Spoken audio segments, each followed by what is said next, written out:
ने निकाले सबसे खतरनाक मिसाइल की नई खेप, खुर्रम शहर, यूएई, इसराइल और अमेरिकी बेसिस पर लगातार हमले।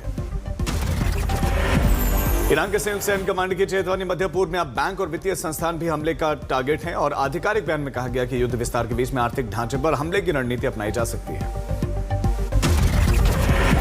यूएई के पास में बल्क कैरियर पर अज्ञात प्रोजेक्टाइल से हमला, दुबई से 50 नॉटिकल मील पर यह हमला समुद्री सुरक्षा अलर्ट पर है।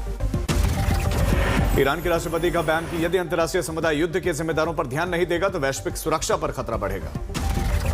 चीन के खाड़ी देशों पर हमले की निंदा की गई, हमले स्वीकार्य नहीं है, सभी पक्षों को संयम बरतना चाहिए।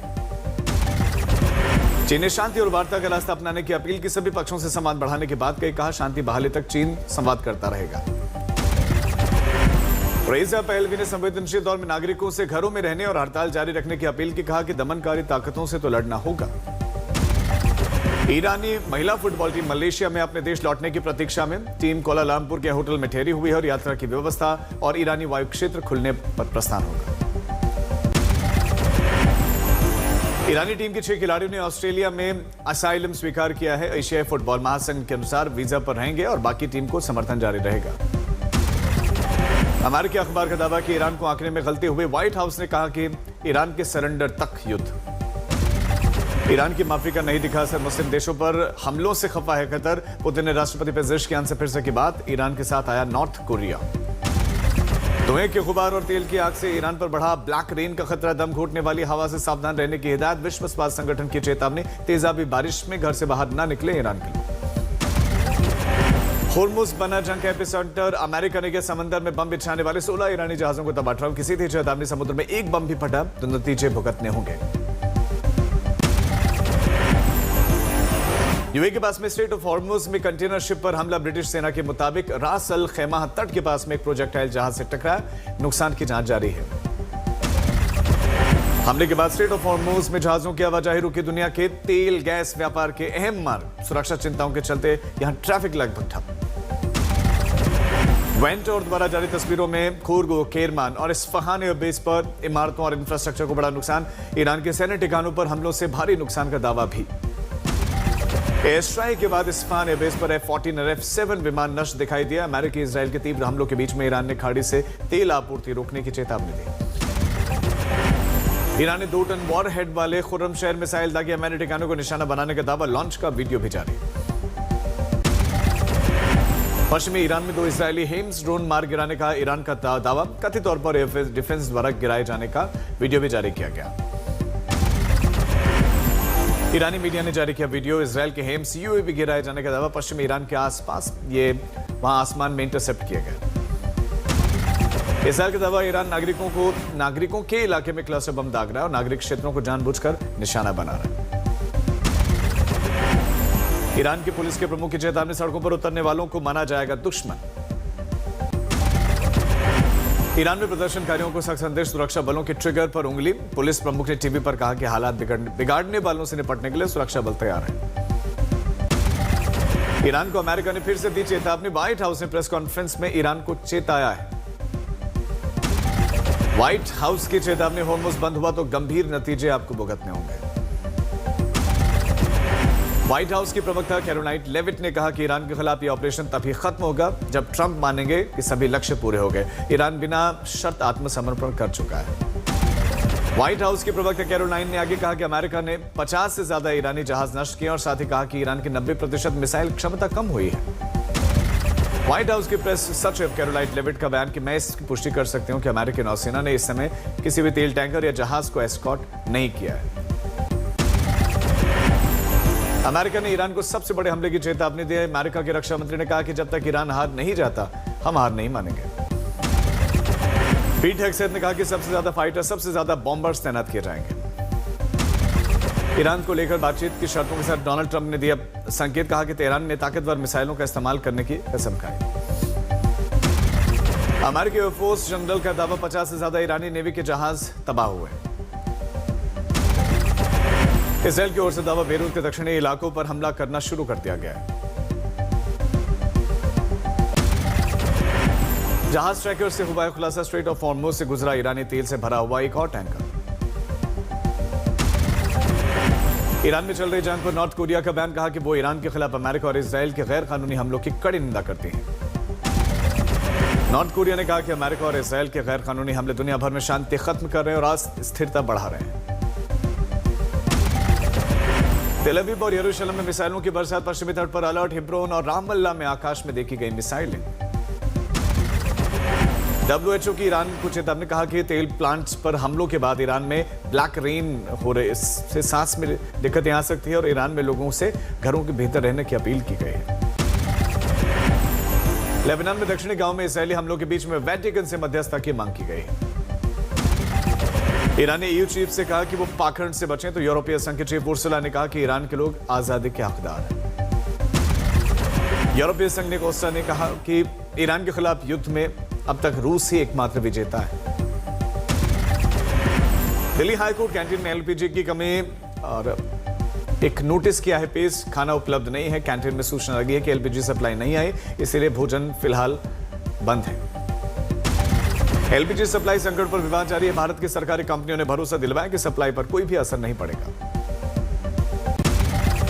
सरकार ने रेस्टोरेंट में कमर्शियल सप्लाई की चिंताओं को दूर करने के लिए एक पैनल बनाया है। तेल कंपनी और रिफाइनरीज को सप्लाई को स्थिर करने के लिए LPG प्रोडक्शन बढ़ाने का निर्देश दिया गया।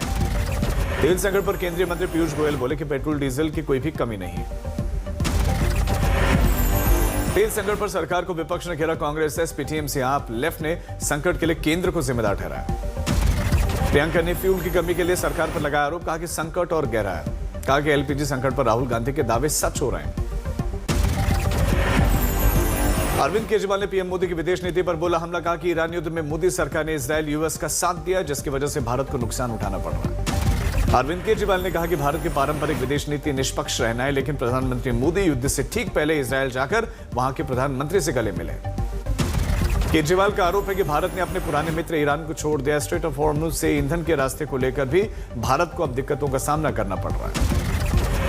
केजरीवाल ने कहा कि मुझे अपने प्रधानमंत्री के लिए शब्द का प्रयोग करते हुए शर्म आ रही है कि वो ट्रंप के गुलाम की तरह व्यवहार कर रहे हैं। अमेरिका के अधिकारी हर दिन हमारा मजाक उड़ा रहे हैं। लेबनानी मीडिया रिपोर्ट्स के मुताबिक बेरूत के मध्य में एक अपार्टमेंट को निशाना बनाकर इजरायली हमले में 4 लोगों की मौत हुई है। उत्तर कोरिया ने एक हफ्ते में दूसरी बार स्ट्रेटेजिक क्रूज मिसाइल का परीक्षण किया। यह परीक्षण उनके सबसे बड़े युद्धपोत से किया गया। इस दौरान उत्तर कोरिया के किम जोंग उन और उनकी बेटी ने एक गुप्त स्थान पर स्क्रीन से पूरे परीक्षण को देखा और ये वही युद्धपोत है जिसने 4 मार्च को भी क्रूज मिसाइल परीक्षण किया था। जंग के बीच ईरान के विदेश मंत्री अराक्ची से जयशंकर की बातचीत, मौजूदा संकट पर दोनों के बीच में हुई चर्चा। मिडिल ईस्ट संकट का हवाई यात्रा का बड़ा असर और एयर इंडिया ने टिकटों पर फ्यूल सरचार्ज बढ़ा दिया है। तनाव जारी रहने पर विपक्ष पश्चिम एशिया युद्ध, LPG की कीमतों पर बहस के लिए दबाव डालेगा।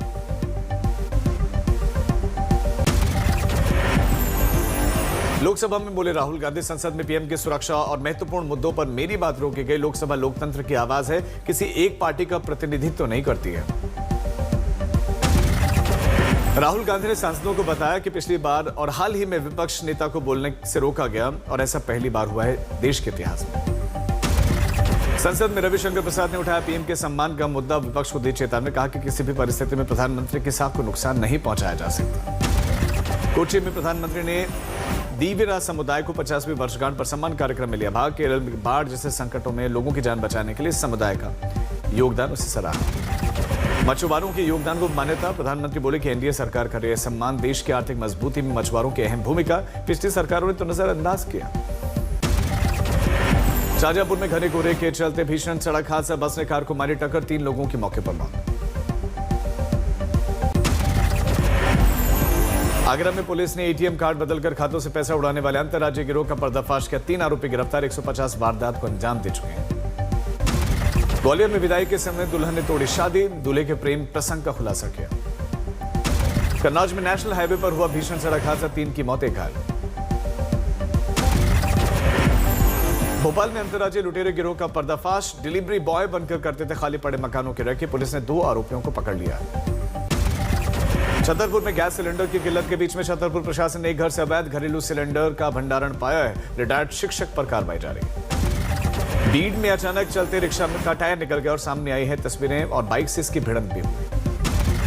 हैदराबाद में पुलिस ने मिलावटी अदरक लहसुन का पेस्ट बनाने वाले और बेचने वाले शख्स को पकड़ा है। नकली सामान जब्त। अमरोहा में बीजेपी विधायक पर हमले का वीडियो आया सामने। 3 पुलिसकर्मियों समेत 2 युवकों पर कार्रवाई। दिल्ली के नेपसराय इलाके में नाबालिग लड़की के साथ छेड़छाड़ गुस्साए परिवार वालों ने पुलिस स्टेशन के बाहर जमकर किया प्रदर्शन। आगरा में एटीएस ने युवक को गिरफ्तार किया है। पाकिस्तान की खुफिया एजेंसी आईएसआई के लिए जासूसी करने का आरोप है। यूपी के झांसी में नगर आयुक्त से खफा पार्षदों ने किया प्रदर्शन। नगर आयुक्त को किया ऑफिस अरेस्ट, पुलिस सुरक्षा में अधिकारी निकली बाहर। यूपी के बलिया में देर रात पुलिस और बदमाश के बीच मुठभेड़, बदमाश के पैर में गोली लगी। फतेहपुर में मां ने बेटी के साथ मिलकर बेटी को उतारा मौत के घाट। प्रेम प्रसंग के चलते समाज में बदनामी के डर से यह कदम उठाया। यूपी के उन्नाव में स्थानीय लोगों ने पकड़ा बच्चा चोर, पकड़कर पुलिस के हवाले किया। ग्रेटर नोएडा में एमबीए की छात्रा ने 13वीं मंजिल से कूद करके खुदकुशी, पुलिस कर रही है मामले की जांच। बेतिया के सरकारी स्कूल में पानी पीने से 12 बच्चे बीमार हो गए, अब उनका इलाज चल रहा है। पाली में दुकानों में घुसा अनियंत्रित ट्रेलर, चालक की मौत, घटना सीसीटीवी में कैद। छत्तीसगढ़ के भिलाई में कुत्ते की बेरहमी से पटक पटक कर मार दिया गया, 2 आरोपी गिरफ्तार, घटना का सीसीटीवी सामने आया। बागपत में फौज की बटालियन ने किया दुल्हन का कन्यादान, निभाया पिता का फर्ज। मंदिर के सेवादार ने बरेली में सुसाइड किया, मरने से पहले 32 मिनट का वीडियो बनाकर सोशल मीडिया पर साझा भी किया।